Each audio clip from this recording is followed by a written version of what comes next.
Hello again. Welcome back Welcome to another episode of Ratchet Gentlemen. RaGents for short. It's your boy Tristan on the mic, with your boy Twan. coming through with another episode. And we've had some feedback, but nobody commented on the actual video. Yes, they called me. Do not call me, people. I had a few people Snapchat me and things like that. And Don't call me. yeah, I just wanted to be clear. Put it on the actual video, and then we'll read it back to you. Until then, I'm not talking about nobody else's stuff because I'll be going in the entire time. Well, let's not do that. Yeah, we're not gonna do that. So how's this last week been for you? This last week has been it's been all right. You know, a little off there, a little, but it makes up for it in other aspects and things of that nature. But can't complain as always. Never can complain. I just making it through this goddamn virus and all that. So one of my favorite quotes about people complaining is just like, I could complain, but nobody would listen, kind of thing. And that kind they of should change it. They I should. could complain, but I don't want to hear it. Well, that kind of leads me into one of the things I want to talk about tonight. Okay. And it's simply people's mental health. And like checking in on your friends and just making sure that mentally that you are very present. I definitely don't do that enough. Likewise. Sometimes I feel like a shitty friend just because I feel like I don't actually I don't call nobody. like actually call and check on people.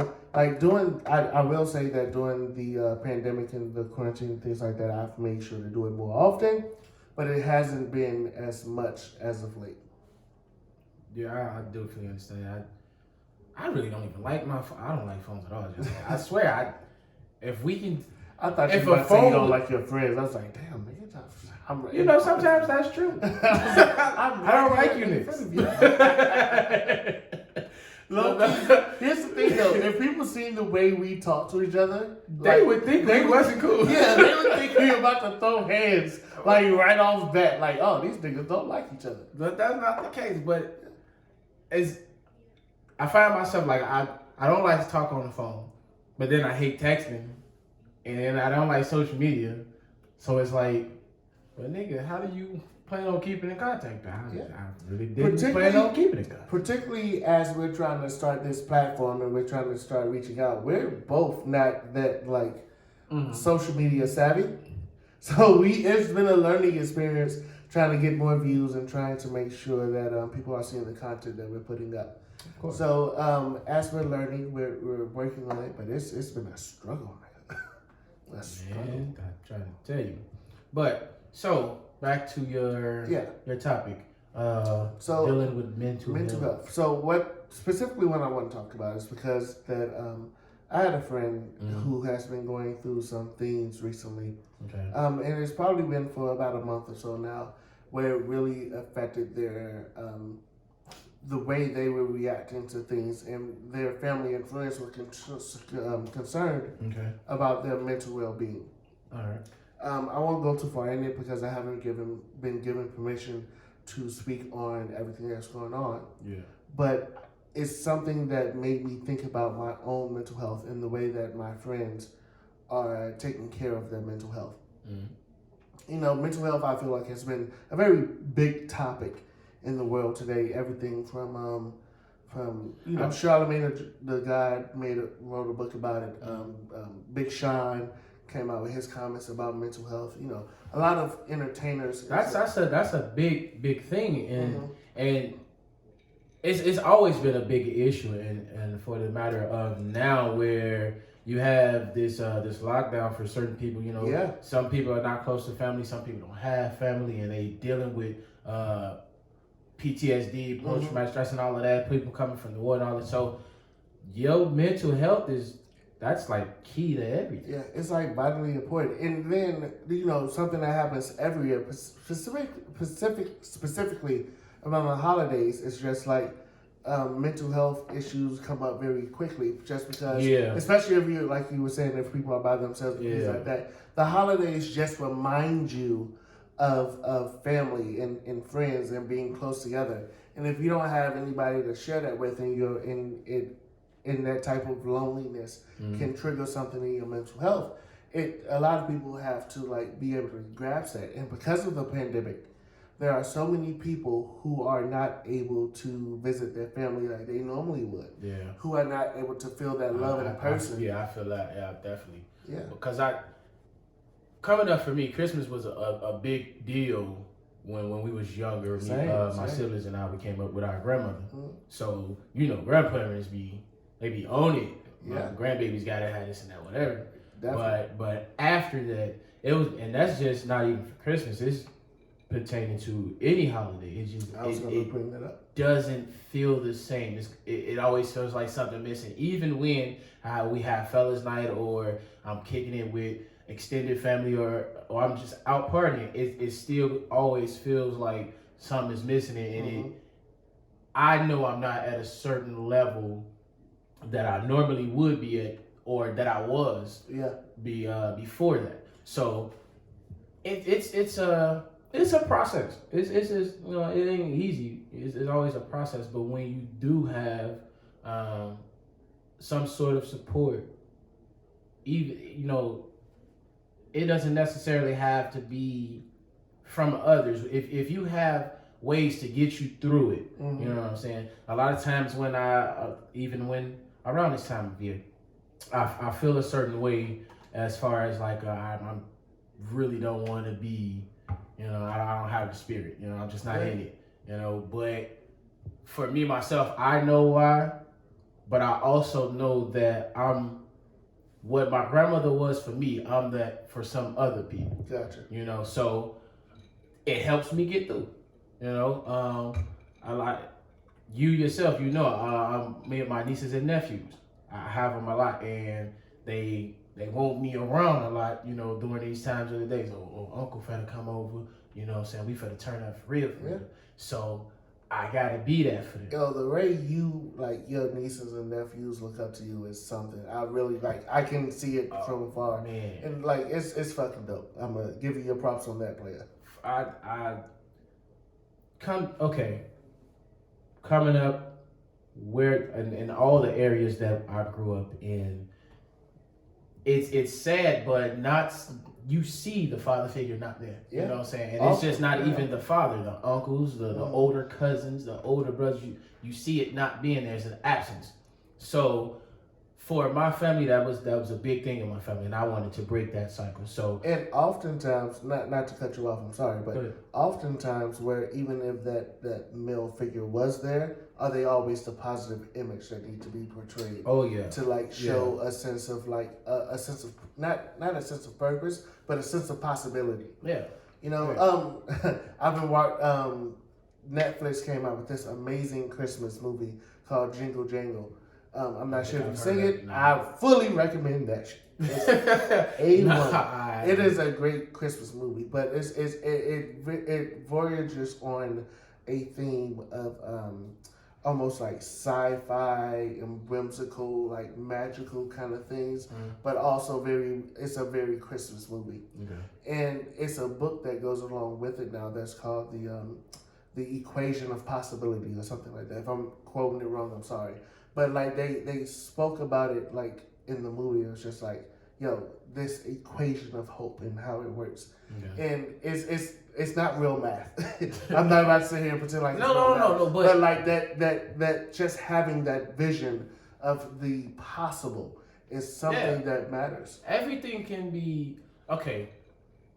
I'm gonna say this and then we're gonna try to narrow it back to the topic. But just the title of the equation of hope. Everything is like this plus this or this by this. Everything within life, every step, every when you taking something from your life or adding something to your life, it has a different outcome. You know what I'm saying? So I understood the title as it was. So that sound like a dope ass book though. I might get that. Yeah, it's a children's book and it connects to the movie. But moving on about mental health, what I wanted to know and what I wanted us to discuss is how we deal with stressful situations in our own personal mental health. So I'm gonna let you start it off, just because I think I'm gonna be a little long-winded when I do mine. Because I had to do a lot of self-reflection this year on my mental health. So I want to talk about that, but I want you to kick it off. And how do you deal with your mental health issues? Okay, so for me, when I'm going through something mentally, and of course I know you can relate. I came up in church. From day one, my aunt kept us in church. She would come and get us while we were staying with our grandmother. She kept us in church.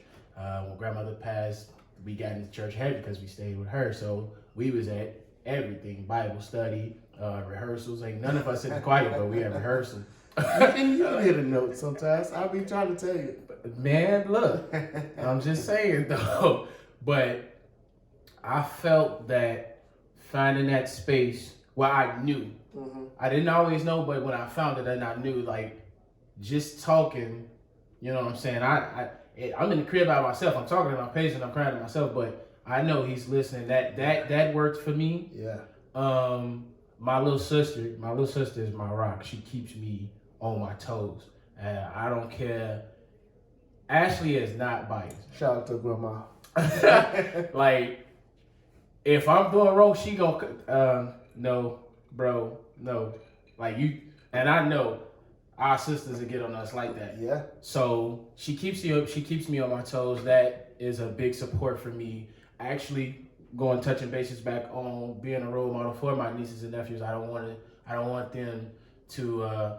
I mean, of course, we all know somebody's dealing with something in their own ways, but I want to be strong for them. So seeing the life that, seeing how the world is for them today, you know what I'm saying, it's not the same as when we came up. It's a lot worse. So what I'm dealing with, I can deal with because I know he gonna get me through it. So I want to be strong for them and be there for them when they, you know what I'm saying, when they taking on the things that they feel like they can't take on mentally. So I try to use everything in a positive way, no matter what it is. I don't. A lot of people be like, I don't see how I wouldn't be able to take that or come from that, and that's just, you gotta use everything as fuel, because if you don't, some of those things will break you down, and you can't afford to lose that. You know what I'm saying? So you gotta be. It's gonna be the last brick to this bridge that's gonna help me get over this hurt. Come on, speak on the bishop. Come on, preacher. Come on, man. Come on. EKOC. That's an idiot. But no, for real though, it's just I've always been that way. I haven't always been that way. It took a certain conversation, and I remember that conversation, but I'm not gonna get too deep into that. But that one conversation changed everything for me. You know what I'm saying? Everything is a stepping stone to become a better person and to be better for others. So that's how I look at all my anything that I'm dealing with mentally. Gotcha. So, as you were saying, I have a very strong faith background as well. My grandfather was a pastor for 36 years. They always have this saying, like, you know, your mama and your grandmother was praying for you before you could pray for yourself.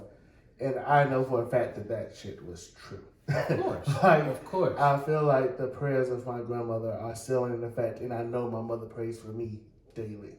Like, I couldn't get through life without those understandings of those prayers. Even as ratchet as I am and how many things I go through, those prayers have gotten me through. Yes. What I come to realize is that specifically this year, with COVID coming around and being quarantined and being essentially by yourself and worried and afraid, there was times where, like, I was just so deathly afraid of death, right? And like I was afraid of catching COVID. I was afraid. Oh yeah. Like I was having. I remember that. I was like there would be times, especially at the beginning of the whole quarantine situation, where I would be up late at night, not able to sleep. Like just not able to actually like sleep, and like my mind would be racing so much because I'm so afraid that what if I don't wake up in the morning? I live alone. Who's gonna find me? Things like that. And I had so many like thoughts and fears. And to be honest, I'm not gonna cry doing this. I hear it in that, man. Right. So to be honest, prayer wasn't working. So when prayer isn't working, then people start to doubt God. People start to wonder, are you actually real? Are you hearing me? I mean, but that was the thing though. I'm my bad. No, please. That just please, goes. I need it. that just. I am not gonna cry. That goes on. You know what I'm saying? The what's the phrase that we use is God is always on time. What is he may not come when you want him, but he's gonna always be on time. He'll be there right on time. Yeah. So that's just how it is, man. Yeah. So I mean, but like honestly, when you're in the midst of those troubles, that's you want that answer right then. You want it right then and you know there. What I'm saying? You want comfort right then and there. So honestly, I'll just say what happened to me. So Ty Tribbett has a song that I believe came out this year, and it sounds very close to Kendrick Lamar's "All Right." We gonna be all right. And Ty Tribbett came out with something very similar to it. We gonna be all right. Okay. And like listening to that song, first it gave me comfort to sleep. Okay. Right, and so this is like that. I felt like that song was almost made for me. It just came in the right moment. When it comes to something like spiritually, it's and you going to church on a random Sunday, it be like pastor talking directly to you. I will cry and pray in the middle of a party. I've done it before. I am not afraid you of have. the gospel. Come on. So like as ratchet and as unholy as I am, like I still recognize where my hope comes from. So you had an actual mental thing of being afraid of not waking up. So yeah, legit. I would be in bed, not being able to sleep. Okay. And so finally, I was scrolling on Facebook, not being able to sleep. My normal go-tos wouldn't work. Like normally, here comes the ratchet part. Normally, in order to go to sleep, if I'm struggling to go to sleep, I'll just watch a porn and bust one off, and I can. Wasn't working. Or I don't think that works the same. Yeah, it wasn't working. Or sometimes if that doesn't work, if I'm really worried about something, like I remember in college, if I was worried about a test or something like that, I could listen to some gospel music and it actually gets me. But all the songs that were coming up on my gospel playlist was not helping. So it's that specific song came on social media, on Facebook, me just scrolling through.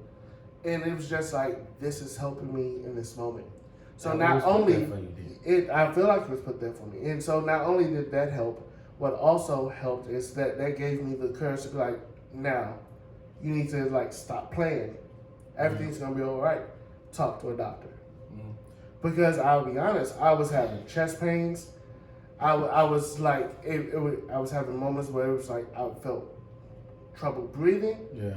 And like I finally spoke to a doctor and I explained all of my symptoms, and the first thing they thought, could it be COVID? So she was going through the COVID questions, and I had a telehealth visit. Like I was on my computer, and we were speaking, and I just let her know, here's what I'm dealing with. Here's like why, like when my chest hurts is normally when I'm trying to lay down and go to sleep and things like that.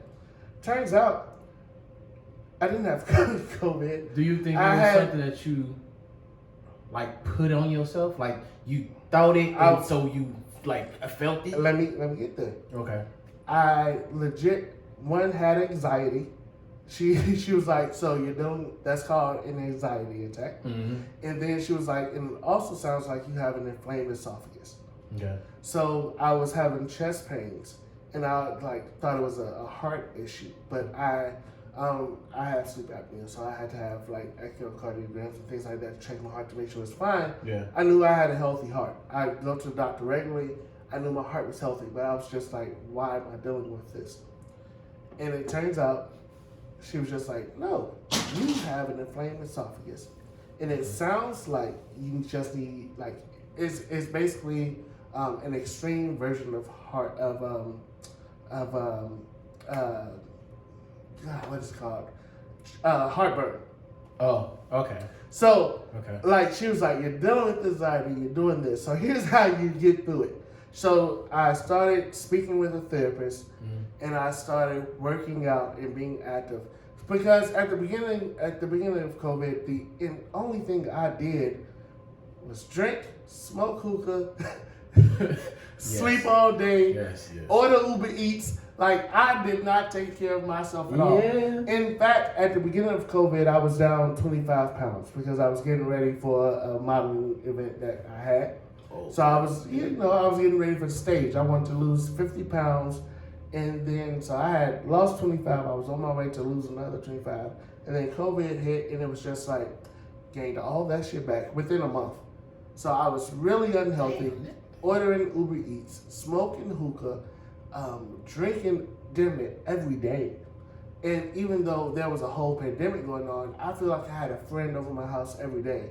But at those moments where I was alone,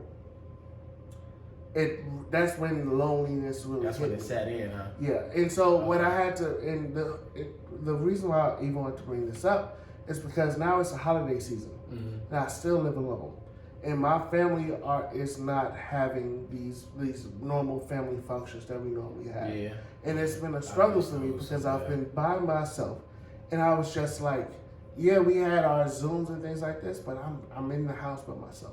I feel the love, but I don't feel the love that I'm used to. Yeah. So it was a real struggle trying to adjust to that. And so while I know that, Christmas is next week, by the time this drops on Tuesday, Christmas is 3 days away. Yeah. So it's gonna be I know it's gonna be different for me this specific holiday, but it's just listen, it was not easy.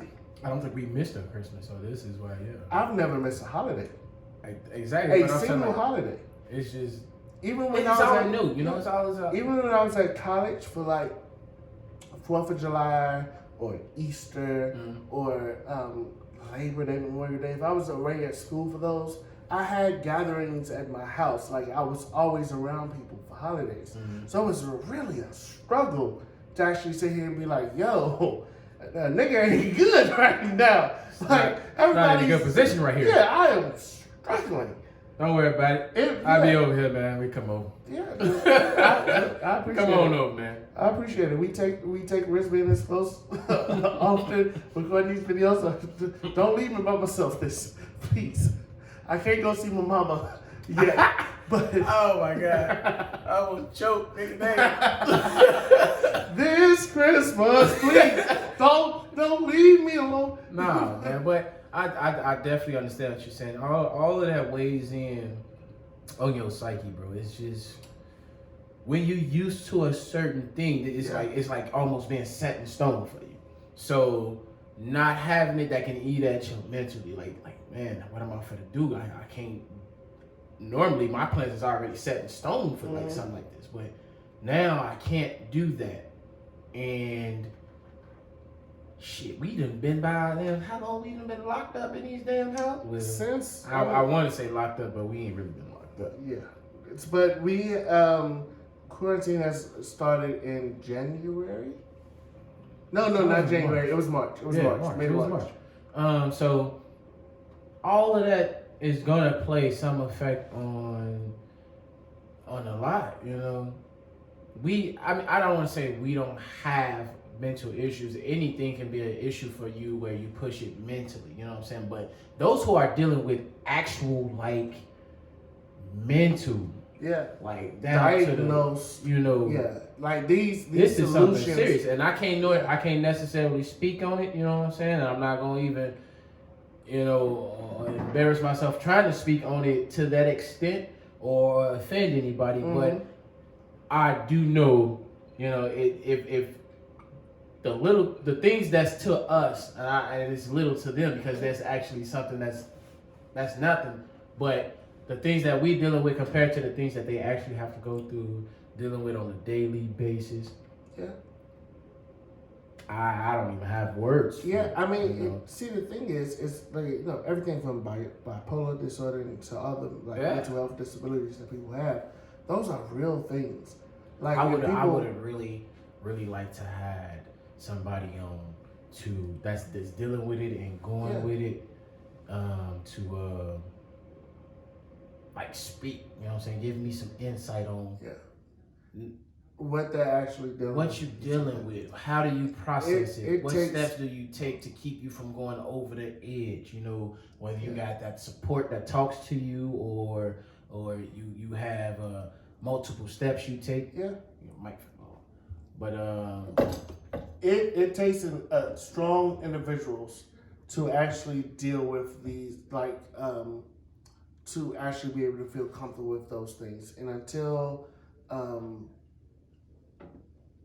I don't want to invite anyone over when they're uncomfortable, and of course I want you to be completely comfortable on speaking. If you're not comfortable with speaking, this ain't no push, this ain't no nudge. And I also want to find somebody who's so willing, who's dealt with their mental health in a way where they can actually do it. I don't want to speak with anybody in the midst of it. Or maybe we could do both. No. So this is what I'm thinking. Whether they're in the midst of dealing with it, or as you can see, we are shooting this on live. My mic fell, and I'm not ready. I'm pointing at the mic. He not even noticing, but you pointed at, I looked at my drink. He looked at the drink. No, but what I'm thinking is, okay, so whether you're in the midst of dealing with it and haven't sought out help, or you've been dealing with it for years and you're in the process of getting the help, or if you started talking to someone, I just want to know, because everything is a step. If you just found out that you have it, what triggered it for you? What got you to this point where you feel like you're dealing with something mentally? You know what I'm saying? Anything I didn't make a good ass grade this year on my midterms or my finals, and now you're thinking about it too much and you driving yourself crazy. That's not an actual. So you want to speak to somebody and speak to normal triggers and things like that, because for every person is so different. Yeah, that's what I'm saying. So, but what I do know when it comes to dealing with a lot of certain things in life, one step to helping you get in tune with it or getting over it is talking about it. Use this as an outlet. Speak to those who I can't speak to because I don't know that much about it, and you're dealing with it, so you can speak to some of those who's scared to deal with it or don't have anyone to connect to. Yeah. So last week we talked about having a black woman on to kind of speak on what they mean sometimes. I don't care. No. I'm just making a. I understand what you're saying. Last week, we started to have the conversation very briefly about when we have a guest on, to speak about the issues when black women were saying how they don't feel don't protected. Speak up enough for women, black women. And so when we have a person on for mental health, we need to have both somebody who's dealing with it and then a professional as well who actually works in the field. Love to get in touch with a professional. So I mean, we're talking through ideas right now, and once again, this is live, but these are things I really want. Through any of our videos, we're gonna go off topic a couple times. Always. It's always something that's rambling through my mind as the next subject, but to have a professional would be great. So this was a very in-depth conversation, but let's switch this to a little bit of ratchet. A little bit of ratchet? A little bit of ratchet. Okay, I have it. Your moment of ratchetness. Okay. A moment of ratchetness. So, your boy T.I. It's back in the light of media. For he has a podcast himself. Yeah. His is called Expeditiously. Yeah. With T.I. Wonderfully named. It is. That's wonderful name. I think we've gotten to T.I. has been in the media for a lot of things, but for saying expeditiously, I don't think nobody knows saying big ass words. Dictionary or any of the dictionary words better than this man. His vocabulary is. This is the most educated hoodest nigga I know. Now T.I. has been my man. My best rapper has always and will always be T.I. T.I. is your favorite rapper, really? Always. I did not know that. I don't necessarily listen to rap, but when I did start listening to rap, it has always been T.I. and it will still be T.I. I will give Tip his credit. That motherfucker's vocabulary is extensive. It is expound. It is. I'm trying to make it. Figure out my college. Who else was it? Stephen A. Smith. Get some of these big ass words. The audacity. But no, he just. I can see I don't have necessarily the same background that he does, you know what I'm saying? He really got it out the mud, you know what I'm saying? I kudos and tip my hat to that man. Yeah. But I can really see myself coming from a somewhat similar foundation, you know what I'm saying? It ain't as rough as he is, but I still had to do what I had to do to get to where I am. Mm-hmm. And for him to cancel out certain things within his life, as far as education and such things as that, and we still went forward with it. Yeah. This man can really give you both sides of the playing field. You know what I'm saying? So that's why I feel like I can relate to him in so many ways. But he's back in the media again for he had a episode with 21 Savage. Yeah. And I'm gonna say it the way he spoke in a tone and in a manner that a lot of people didn't like. He spoke about putting in thought prevention hours. Yeah, thought prevention hours, and what that did was for his daughters. It took a lot of people back to how he embarrassed his second oldest daughter for going to her gynecology appointment. Yeah, to make sure she was still a virgin. So, never mind. I want to speak on that in the sense of I can agree with him. And I can disagree with him. I more so disagree. Now, you came in the hood within Atlanta and in those stomping grounds, but I also came up in damn near all the worst parts of Chicago, south sides of Chicago. So, you put in those hours with your daughter, commendable. Perfect, bro. I really commend you for that. You know what I'm saying? Because, like you say, a lot of black men are not in the house. So for you to be in her life and want to make sure she's not doing those certain things that you didn't do with those other girls who was out here, I understand. Now, what I disagree with, you putting in those hours doesn't necessarily mean that she's not going to do it. I guess, go ahead. I'm not going to cut you off. I'm going to go back to the last episode. Last episode, I do remember I quoted that. I'm going to quote myself.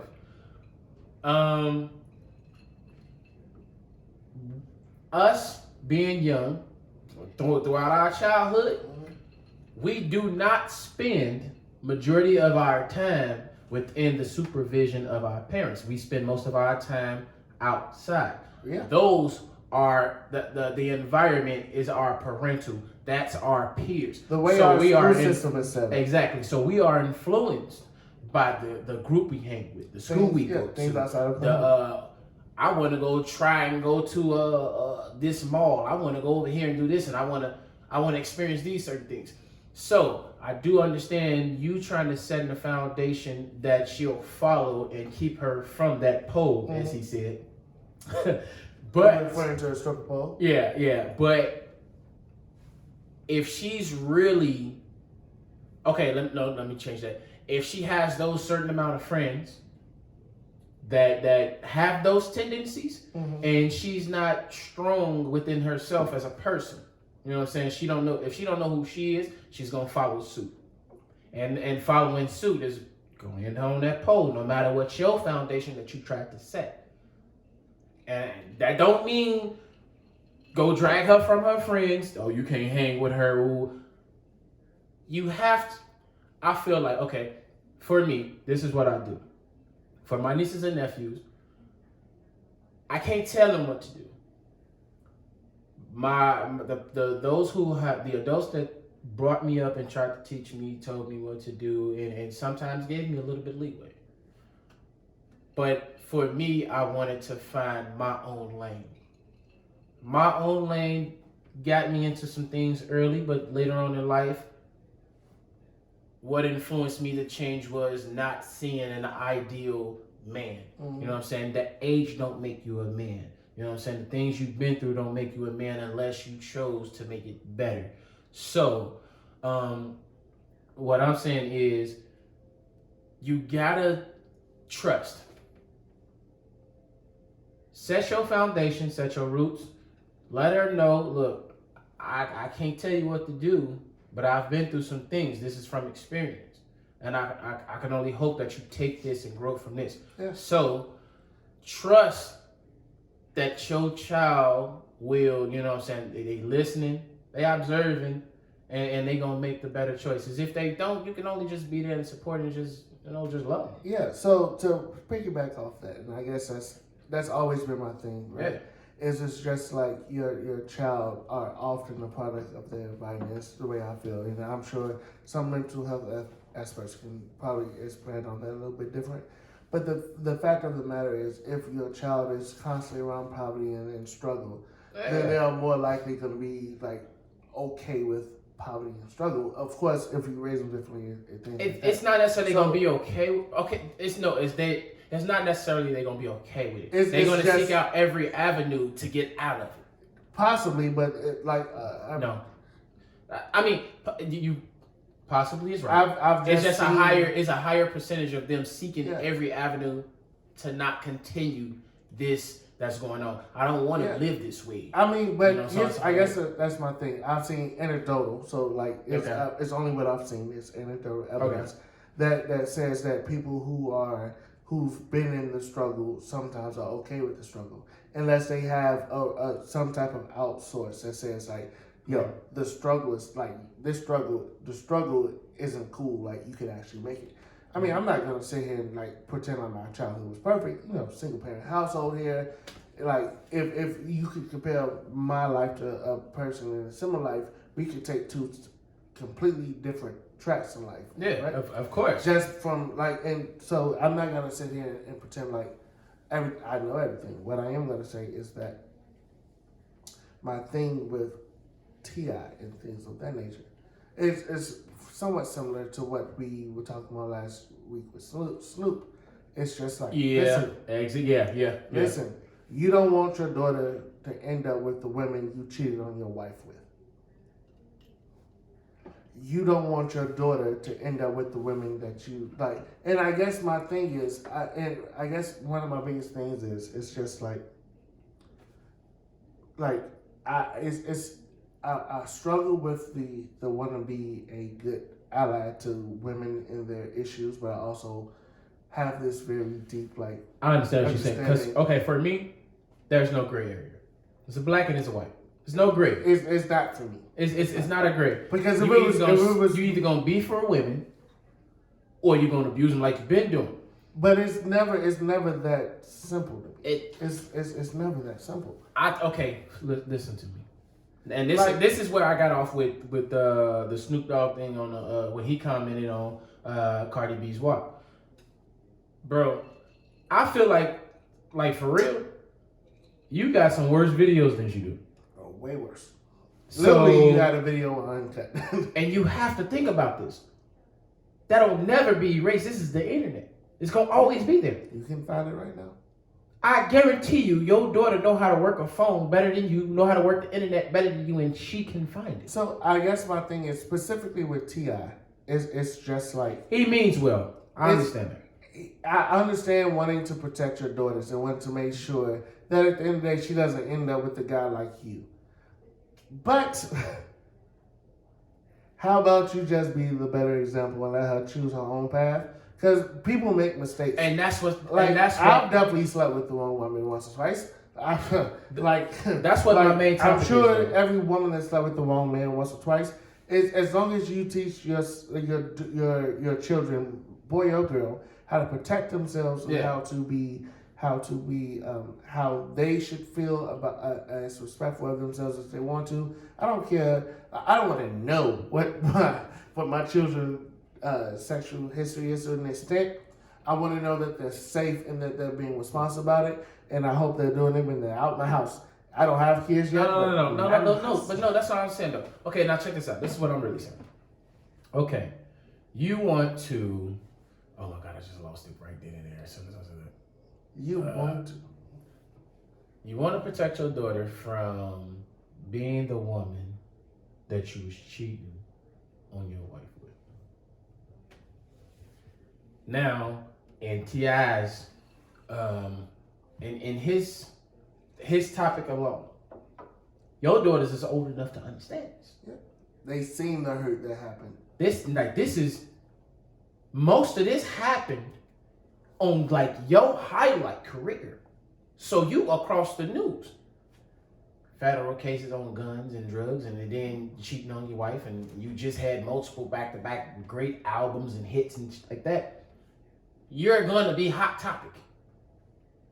So this is within their years where they can process and comprehend things.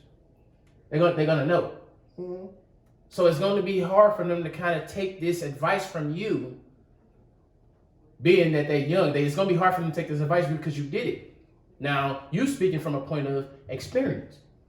Look, you telling them this was my mistake, but what they taking from that is, you made that mistake. You learned from it. Let me do the same. This conversation could be a whole goddamn episode by itself, but we need to wrap this one up. What? Yeah, man, we gotta wrap it up. Please be sure to like, comment, and subscribe. It will definitely be a part 2 to this one. Yeah, we're gonna have to follow up on this. I'm gonna have to get in this one. I mean, this is our second time talking about it. In a row. So please like, comment, subscribe, share this video. Do not call me. No way. And any of them things that he just said, he said call me. He didn't say call me. Texts, no calls. Call. 2 different words. Share, comment, subscribe. None of those mean call. I'll take a DM to our new we have an Instagram page. Please follow us at RaGents _ pod. Again, that's RaGents _ pod. Do not call. My number will not be on that page, so don't call me. If you DM us, we'll respond to you on here if you don't want to put your business out on the street. But please let us know if you have anything you want to talk about. Let us know. Other than that, we out. All right, deuces.